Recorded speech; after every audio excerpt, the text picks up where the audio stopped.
केतु की इंपॉर्टेंस इतनी हाई क्यों हो जाती है? बिकॉज अगर दो पर्सनालिटीज, अगर सारे दुनिया के लोग एक जैसे होने शुरू हो गए, या हम सबकी बॉडीज एक दूसरे के साथ चिपक गई, तो यूनिकनेस क्या बनेगी? कोई यूनिकनेस नहीं है। तो केतु ये अश्योर करता है कि हर बंदा दूसरे बंदे से यूनिक है, डिफरेंस है। आपकी किसी के साथ जो थॉट प्रोसेस है, या फिर अनरिजॉल्वेबल डिस्प्यूट्स की जो हमने बात की थी, वो होगा ही तब अगर आपका थॉट प्रोसेस यूनिक है। अगर वो यूनिक नहीं होता तो आप तो दूसरे बंदे से हाँ हाँ करते रहते। तो अगर आप दूसरे लोगों से हाँ नहीं कर पा रहे, इसका वो इसलिए नहीं कर पा रहे बिकॉज आपका खुद का थॉट प्रोसेस दूसरे लोगों से यूनिक है। और केतु ये श्योर करता है कि आप एक इंडिविजुअल सोल हो, अपनी इंडिविजुअल सोल को आइडेंटिफाई करो और अपनी यूनिकनेस पे दुनिया में आगे बढ़ो। वो आपसे करवा के ही रहेगा। अगर वो नहीं होता ना तो हम सारे ना एक ही टाइप के दिखते दिखते, एक ही टाइप के होते, एक ही टाइप का सोचते, और दुनिया कहीं से कहीं नहीं जाती। केतु की इतनी जबरदस्त इंपॉर्टेंस है हमारी जिंदगी में, जिसको हम लोग इस तरीके से नहीं देख पाते। अगर कपड़ों के साथ केतु नहीं होता तो सारे कपड़े एक जैसे दिखते। कपड़ों में कैंची बनने के बाद ही कपड़ा हमारे साइज को फिट होता है। अगर कैंची नहीं होती कान तो आपके कपड़े कट नहीं होते, और कट नहीं होते तो कपड़े आपको साइज में फिट नहीं आते। सबने वो क्या नाम है, पर्दे पहने होते, या फिर वो क्या बोलते हैं अपना पजामे, और क्या बोलते हैं उसको, अपने कुर्ते, अपने कुर्ते पहने होते सबने। लड़का लड़की सबने कुर्ते पहने हैं, बस सिंपल सा है, पहन लिए।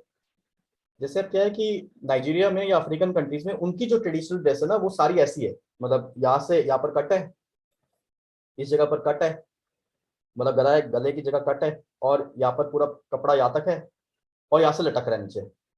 क्यों? बिकॉज वहां पर मार्शियन एनर्जी बहुत स्ट्रांग है, मंगल बहुत ज्यादा स्ट्रांग है। केतु की एग्जिस्टेंस बहुत कम है। वो लोग झगड़े में जल्दी पहुंच जाते हैं ये समझने के बदले कि हमने गलती क्या की है। केतु इज री analysis of what you have done wrong. आप अपने इश्यूज को तभी इशू मानोगे जब आप बोलोगे कि उसमें कुछ गड़बड़ हुई है।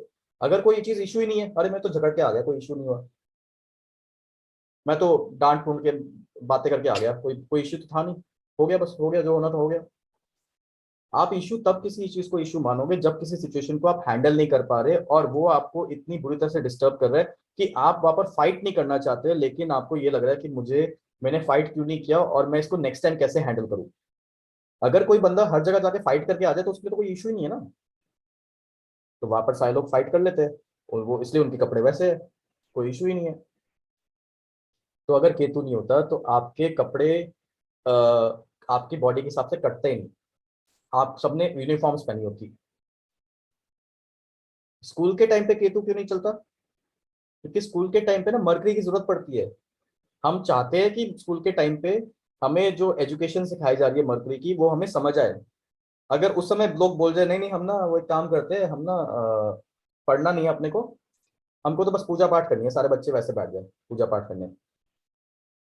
केतु की एनर्जी अगर होती तो हम उस समय पूजा पाठ कर रहे होते ना। या फिर हम लोग उस समय ध्यान नहीं दे रहे होते सब्जेक्ट में, बिकॉज केतु की एनर्जी ये अलाउ नहीं करती कि आप अभी सिखाया और अभी कर लिया, रट्टाफिकेशन अभी कर लिया, सेकंड्स में सब कुछ जब किया, नहीं, केतु की एनर्जी अलाउ नहीं करती। आपको उस समय मरकरी की एनर्जी चाहिए, क्योंकि ABCD बार बार बात, या आपके जो सब्जेक्ट्स है उसको पढ़ना पड़ेगा, करना पड़ेगा, रिपीट करना पड़ेगा। तो केतु की एनर्जी तो कहती है हाँ करेंगे जब मन करेगा या फील होगा, क्योंकि केतु को फील करके करना है ना, बॉडी है, हेड के बिना है, सेंस के साथ ही करेंगे। तो यानी जब टीचर पढ़ा रही है तब तो आप खोए हुए हो। तो जो बच्चों का केतु स्ट्रांग होता है वो अपनी क्लास में एब्सेंट माइंडेड कहलाते हैं, क्योंकि उनका मर्करी, या उनका जो मर्करी वाला जो माइंड है वो है ही नहीं वहां पर अवेलेबल। तो अगर किसी बच्चे का ध्यान नहीं लग रहा तो उसका मतलब ये नहीं है कि उनकी दिमाग में कमी है, उनका मतलब, उसका मतलब ये है कि वो केतु की एनर्जी से खोए हुए है। इसलिए वो प्रेजेंट मोमेंट पे ये नहीं देख पा रहा कि जो पढ़ाया जा रहा है उसका कोई मीनिंग हो रहा है उसको। तो स्कूल के टाइम पे हमको मर्करी की जरूरत है, इसलिए उस समय अब यूनिफॉर्म को सेम किया जाता है, वरना वो इंडिविजुअल डिफरेंट यूनिफॉर्म अगर बन जाती तो वो तो हमारा केतु की कॉम्बिनेशन बन जाती, क्योंकि केतु आपको इंडिविजुअली डिफाइन कर पाता है कि आप अलग हो दूसरे बंदे से। लेकिन उस समय कोशिश की जाती है कि नहीं, आप अलग नहीं हो, आप सारे सेम हो। सो केतु की इंडिविजुअलिज्म क्रिएट करना, यूनिकनेस क्रिएट करना इतना बड़ा बून है, इतना बड़ा स्किल है, कि अगर सपोज यूनिवर्स में केतु एक्टिव नहीं होता, बिकॉज मल्टीवर्स और यूनिवर्स इटसेल्फ इज केतु, तो ये नहीं होता कि सारे ग्रह अलग अलग होते, सारे ग्रह चिपके होते। कर लो बस, चलो आज जुपिटर चलने चल जाने, जुपिटर में गाड़ी चला के आते हैं, आज हम सैटर्न से गाड़ी चला के आते हैं, आपका सोलर सिस्टम भी साथ जुड़ा होता। तो जब स्टार्टिंग में बिग बैंग थ्योरी से पहले जब सब कुछ यूनिवर्स कहते हैं कि एक साथ था, उसकी ब्लास्टिंग के लिए राहु की जरूरत पड़ी, लेकिन अल्टीमेटली वो केतु की एनर्जी बन गई। पूरा यूनिवर्स केतु की एनर्जी से, जिन लोगों को साईफाई मूवीज बहुत पसंद है वो केतु की एनर्जी से डील करते हैं, क्योंकि साइंस फिक्शन मूवीज जो है वो यूनिवर्स के ऊपर सारी बेस्ड होती है, और जिनका केतु स्ट्रांग होता है उनको साइंस फिक्शन अपने आप पसंद आनी शुरू हो जाती है, प्रिडिक्शन का पार्ट है।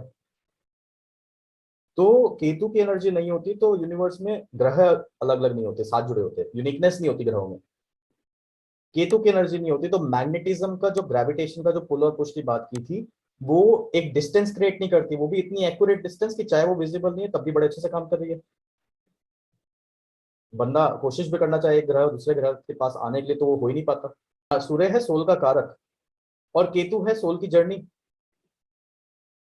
तो ग्रेविटेशन ही तो यशोर कर रही है कि हम सूरज से इतनी डिस्टेंस में रहे कि केतु की एनर्जी से हमारा डिस्टेंस गड़बड़ ना हो। ग्रेविटेशन नहीं होती तो हम सूरज के अंदर घुस रहे होते। प्रॉब्लम तो सारी यही है ना कि हमको डिटैचमेंट की प्रॉब्लम है कि हम लोग क्यों सूर्य से डिटैच हुए। सूर्य यानी अल्टीमेट गॉड, तो वहां से हम लोग डिटैच होकर यहाँ पर आए हैं, और वही चीज एश्योर रखे कि हमारा डिस्टेंस सूर्य से अलग है, दूर है। केतु नहीं होता तो हम दूर नहीं होते, हम चिपके होते सारे। तो केतु की इंपॉर्टेंस इतनी ज्यादा है। इसके बाद में क्या चीज होती है कि हम लोग क्या करते हैं, हमारा जहाँ पर भी केतु होता है ना, वहां पर ना हमारे पास आप ऐसे समझ लो कि सिर नहीं होता। जिधर भी हमारा केतु है हमारा सिर नहीं होता, और हम जिंदगी में अलग अलग सिर लगा के चेक कर रहे होते हैं कि हमारा कौन सा सिर हमारे बॉडी के साथ ऐसा ट्यून होगा कि हमें वो चीज से हम कनेक्ट हो जाएंगे। तो जो भी जगह पर आपका हाउस में केतु होता है, या जिसके हाउस में भी जो सी जगह केतु होता है, उसको ये नहीं पता होता कि मेरी लाइफ में मुझे इस एरिया में करना क्या है या हैंडल इसको क्या करना है, मतलब वो क्लूलेस होता है उस एरिया में 100%। और जैसा जैसा लोग उसको कहते रहते हैं वो वैसे वैसे एक्सपेरिमेंट ट्राई करते रहता है। किसी ने बोला ये सिर लगा लो, ये आइडिया लगा लो, वो सिर लगा लो। सिर मतलब डिफरेंट आइडियाज या different ways of dealing that particular situation. तो जब वो अलग अलग सिचुएशन अलग अलग सिर लगाता है, उसको कोई सिर फिट नहीं आता। फाइनली उसको वही सिर फिट आता है जो उसकी आत्मा का अल्टीमेट गोल्स वाला सिर है। तो जब तक सोल वर्क नहीं करता या जब तक उसको गुरु नहीं मिलता लाइफ में, उसको सही सिर नहीं मिलता।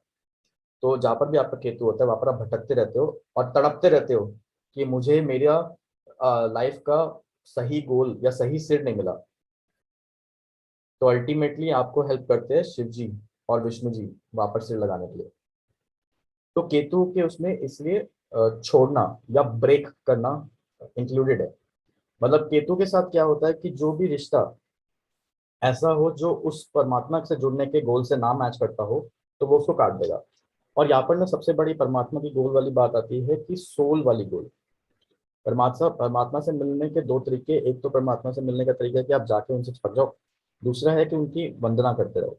तो यहाँ पर चिपकने वाला है, क्योंकि यहाँ पर ना केतु के साथ चक्कर क्या है और बृहस्पति के साथ चक्कर क्या है कि केतु के साथ दुख ये है कि मैं परमात्मा से अलग हो गया, मेरी आत्मा परम आत्मा से अलग हो गई। तो केतु का ये दुख है, और इस दुख के साथ वो डेस्परेटली कोशिश करते रहते हैं कि काश मैं अपने भगवान से वापस मिल जाऊं। तो जैसे अगर डॉग की लॉयल्टी इतनी हाई होती है कि वो अगर कहीं से अलग हो जाए तो वो रोते रहता है, और उसकी बार बार कोशिश होती है कि मैं अब आप जो भी मूवीज आप देखोगे मतलब डॉग वाली, तो आप देखोगे अगर डॉग गुम गया तो घर के अंदर वापस घर के पास वापस आ जाता है। तो जब कोई केतु के अंदर चीज ये है कि वो एक्चुअली दुखी है कि वो अपने परमात्मा से अलग हो गया। जैसे एक डॉग दुखी दुखी है कि वो अपने भगवान से अलग अपने अपने जो उसका ओनर है उससे अलग हो गया। तो बाद में वो कहीं पर भी उसको छोड़ दो सिटी में, वो कहीं ना कहीं कुछ करके घूम के आ जाता है। जितनी मर्जी मूवीज देखो, जितना मर्जी कहानियां सुन लो, हर एक कहानी में ये है कि डॉग की लॉयल्टी इतनी है कि वो अपनी जगह पर आ जाता है, वापस अपने घर ये वापस आ जाता है। प्रैक्टिकल भी है, आप कहीं भी बांध के छोड़ो कितनी भी दूर पे, 2-4 दिन में वो अपने आप आ जाता अपने आप आ जाता है। तो वो वैसा ही केतु का है। और केतु का यहाँ पर पॉइंट वही बार बार आता है कि केतु का दुख है कि मैं परमात्मा से अलग हो गया। ये बात का चीज नहीं है कि मैं किसी वजह से अलग हुआ, उसको ये बात का दुख हो जाता है कि मैं इस बात से अलग हुआ कि मैंने कुछ कर्म किया होगा गलत जिस वजह से मैं अलग हो गया। बृहस्पति दूसरी तरफ ये होता है कि वो खुशी रहती है उसको कि मैं जितना आगे बढ़ता रहूंगा जिंदगी में मैं अल्टीमेटली परमात्मा से जाके मिलूंगा। तो बृहस्पति के साथ होता कि मैं मिलूंगा, केतु के साथ होता कि मैं छूट गया। तो केतु के अंदर ये हमेशा रहता है कि मैं छूट गया हूं तो मैं कब जाके मिलूंगा, मैं कब जाके मिलूंगा, कब कब जाके मिलूंगा। अब वो कब जाके मिलूंगा, कब जाके मिलूंगा, उस चक्कर में ना वो इस दुनिया में रहता ही नहीं है। उसको ये रहता है कि मैं तो मैं तो फंस गया हूं यहाँ पर, कब जाके मिलूंगा। तो उसकी परेशानी, हमेशा वो परेशान रहता है, हंसने वो डेस्परेट रहता है, हल्का सा डिप्रेशन रहता है, बिकॉज केतु आठवें घर का सिग्निफिकेशन है। तो उसके अंदर हमेशा एक दुख रहता है कि मतलब मैं छूट गया। लेकिन वो उसकी ब्राइट साइड विद टाइम देख पाता है।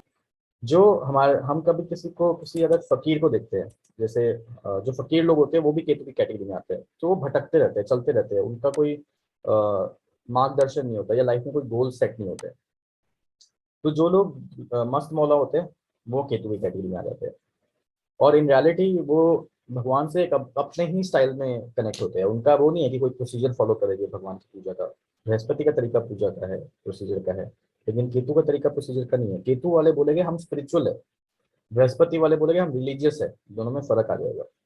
केतु और बृहस्पति साथ साथ क्यों डिस्कस हो रहा है, बिकॉज केतु भी सोल की डेवलपमेंट पे है डिफरेंट स्टाइल में, और बृहस्पति भी सोल की डेवलपमेंट में डिफरेंट स्टाइल पे है। और दोनों भगवान से जुड़ते हैं, एक डिस्कनेक्शन के ऐसे और एक कनेक्शन के ऐसे। नेक्स्ट चीज आती है अच्छा, एक दिन हम सारे भगवान, हम सारे ग्रहों के ना स्पिरिचुअल वे में बात करेंगे कि हर एक ग्रह का भगवान से जुड़ने का क्या तरीका है। मतलब हर एक ग्रह ग्रह का क्या पर्पस है कि वो भगवान से कैसे, भगवान के पास हमें कैसे लेके जाता है। और साथ ही साथ हम लोग कौन सी एक्टिविटी वो हमसे करवाता है जिससे हम जबरदस्ती भगवान की तरफ जाते हैं। क्योंकि हमारा पर्पस धरती पे आने का, चाहे हम जो भी हरकतें करें वो ऑटोमेटिक वहां पर पहुंचा देगा। कर्मा गड़बड़ करेंगे तो हम नीचे वाले लोग पे चले जाएंगे, कर्मा अच्छा करेंगे तो हम ऑटोमेटिक अपर लोग पे चले जाएंगे। तो वो डिस्कशन का जो बैंडविथ है वो हम कभी आराम से करेंगे।